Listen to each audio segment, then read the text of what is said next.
We are going to discuss about the cumulants generating function of exponential distribution. Basically, cumulants are the natural log of MGF. Cumulant distribution generating function is basically the natural log of MGF. So we will write it like that: cumulants generating.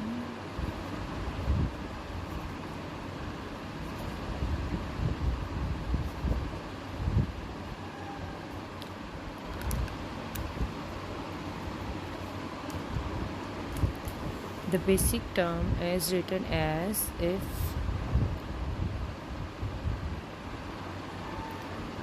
it is denoted by kxt, which is equal to natural log of MGF mxt.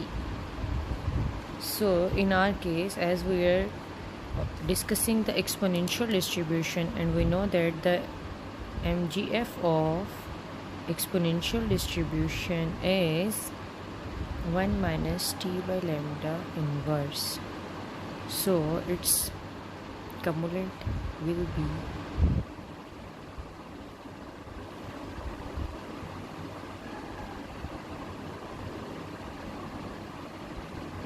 so we know the basic rule about natural log, that if there is a power here, it will become multiplied by that, and the function will be written as minus 1 into ln 1 minus t by lambda.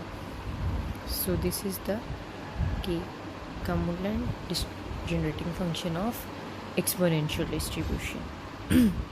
Now what we have to do is to expand this and this term to find out the mean, variance and kurtosis. अब हम basically MGF के साथ moments about origin calculate करते हैं, तो इसके साथ हम moments about mean directly calculate कर सकते हैं.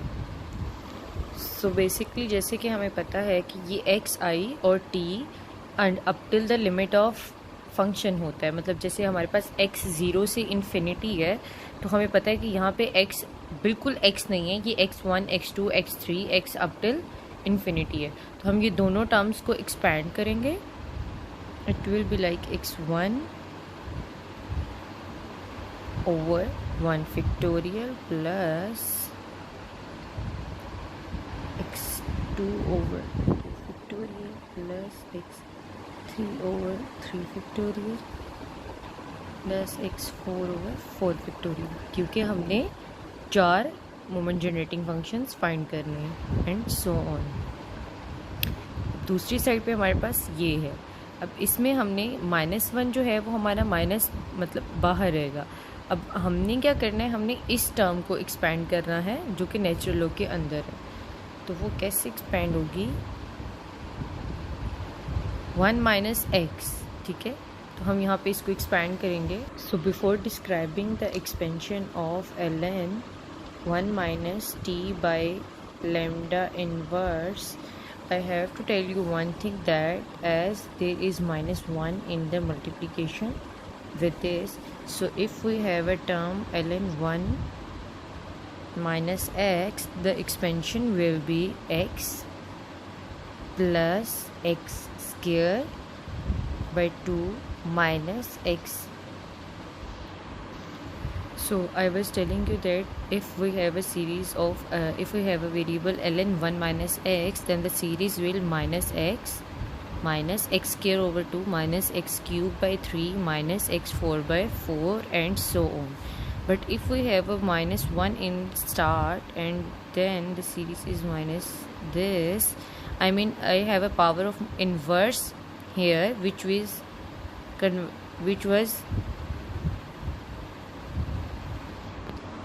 becoming the product with ln, क्योंकि हमारा ln का रूल होता है कि पावर स्टार्ट में आ जाती है. तो अगर हमारे पास ये एक टर्म आती है -1 natural log of 1 minus x, तो हमारी वो एक्सपेंशन जो होगी वो इस तरह से होगी, x plus x square by 2 minus plus x cube by 3 plus x4. मतलब सारी टर्म जो है वो पॉजिटिव होती जाएगी.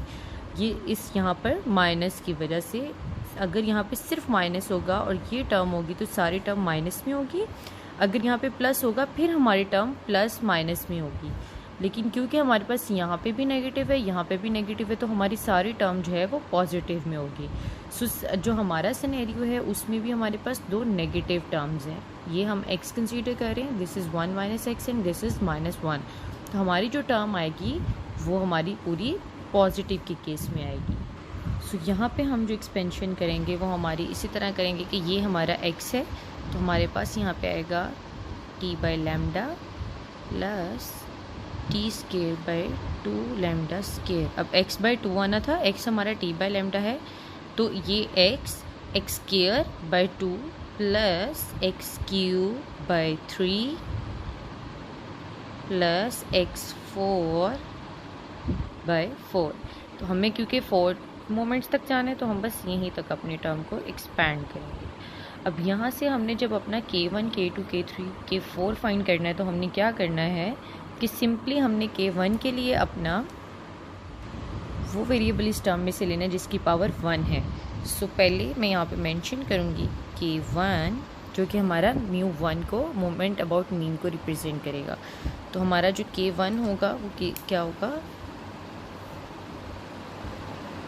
अच्छा अब यहाँ पे हमने t को कंसीडर नहीं करना क्योंकि वो हमारा रेफरेंस वेरिएबल है। तो हमें यहाँ पे क्या लेंगे, k1 is equal to 1 over lambda, ठीक है, जो कि हमारा है फर्स्ट मोमेंट अबाउट मीन, और ये हमारा मीन भी है, ठीक है।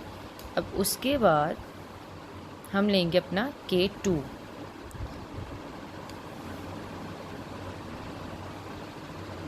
सो k2 में हम वो वेरिएबल लेंगे जिसमें हमारे लैम्डा की पावर स्क्वायर में है।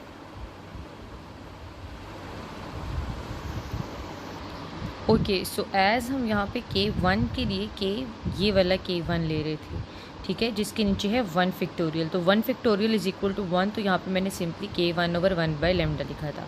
अब जब हमने k2 लेना है तो हम ये वाली टर्म लेंगे k2 बाई 2 फैक्टोरियल, और इसके अगेंस्ट यहाँ से ये वाली टर्म लेंगे। लेकिन हम यहाँ पे t स्क्वायर को नहीं लेंगे, हम यहाँ पे सिर्फ 1 बाई 2 लैम्डा स्क्वायर को लेंगे। अब क्योंकि मुझे तो k2 चाहिए तो मैं यहाँ पे इसको सिंप्लीफाई करूँगी, k2 is equal to 2 factorial by 2 lambda square. अब मुझे पता है 2 फैक्टोरियल इज़ इक्वल टू 2 होता है, तो हम यहाँ पे क्या करेंगे, simply k2 is equal to 2 by 2 lambda square, ये 2 से कट गया, 1 over lambda square which is equal to the variance of exponential distribution. तो ये हमारा μ2 हो गया है। इसी तरह जब हमने अपना k3 अपना लेना है तो ऊपर से हमने k3 बाई 3 फैक्टोरियल लेना है, और उसके रिस्पोंडेंट यहाँ से 1 ओवर μ3 लेंगे। तो यहाँ पे मैं लिखूँगी k3 जो हमने अपना लिया है, और k3 मेरा है यहाँ पे k3 बाई 3 फैक्टोरियल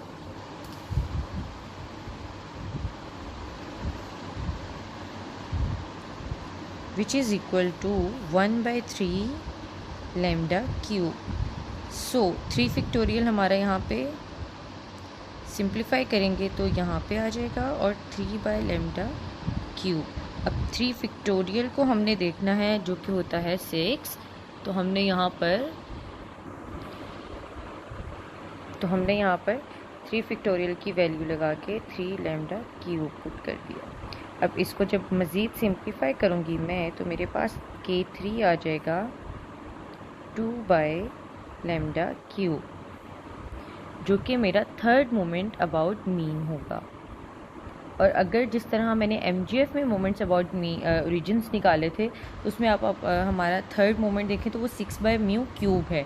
तो उसको जब हम मोमेंट अबाउट ओरिजिन्स को मोमेंट अबाउट मीन के फार्मूला जो होता है, जैसे μ3 का फार्मूला हमारे पास जो होगा उसमें जब हम मोमेंट अबाउट ओरिजिन्स लगाएंगे तो हमारे पास सिंप्लीफाई करके यही आंसर आएगा।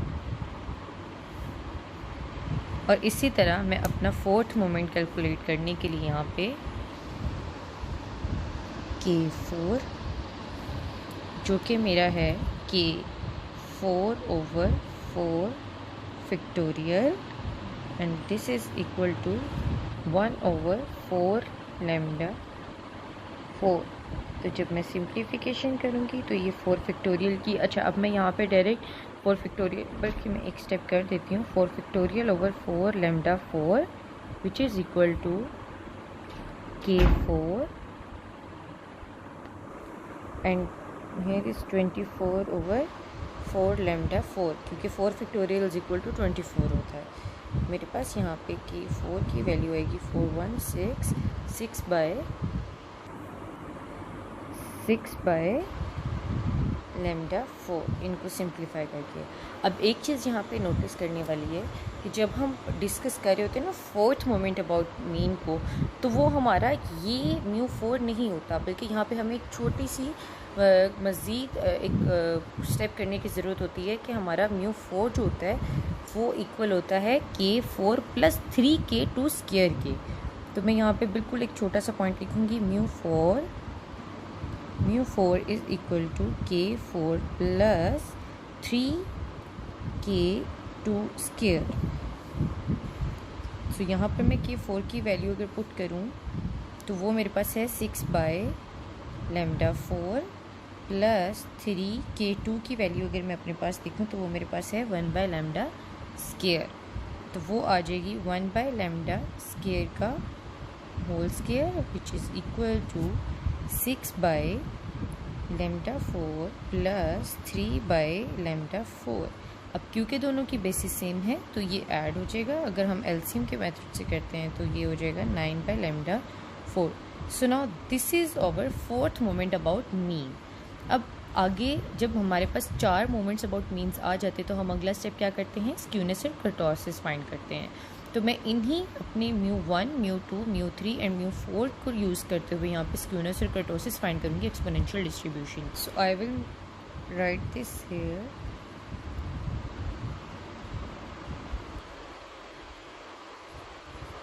स्क्यूनेस जिसका फॉर्मूला मेरे पास है β1 इज़ इक्वल टू μ3 ओवर μ2 की पावर 3/2। अब आपको ये फार्मूला देख के थोड़ा सा धचका लगेगा, क्योंकि हम जो नॉर्मल रूटीन में फार्मूला पढ़ते हैं इट इज़ समथिंग लाइक μ3 का स्क्वायर ओवर μ2 का क्यूब।